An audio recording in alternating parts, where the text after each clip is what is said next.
Having large restoration events can be great because having lots of volunteers can help get a lot of restoration work done, but at the same time, there are a lot of details that go into planning those kinds of events. You're going to want to make sure that you're really well prepared. When you are planning a restoration event with lots of volunteers, you may want to consider having a pre-event site meeting so that you can have all your details planned out and organized.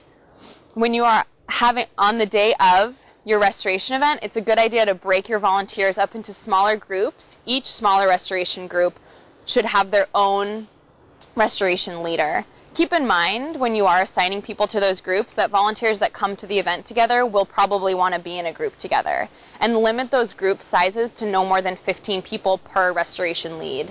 Depending on the training of your restoration leader, you can have your tool safety talk in the smaller groups or the larger group. It's up to you to decide what's more appropriate.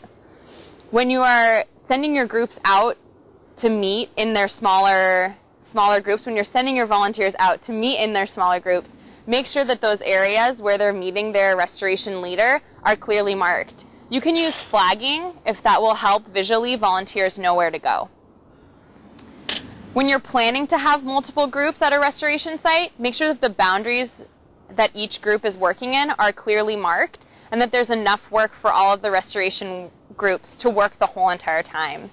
If you are having a really large event, it's a great idea to invite elected officials, VIPs, and the press to your event. And a great way to drum up energy about your event is to send out a press release. If you need help writing one, you can talk to your Green Cities representative.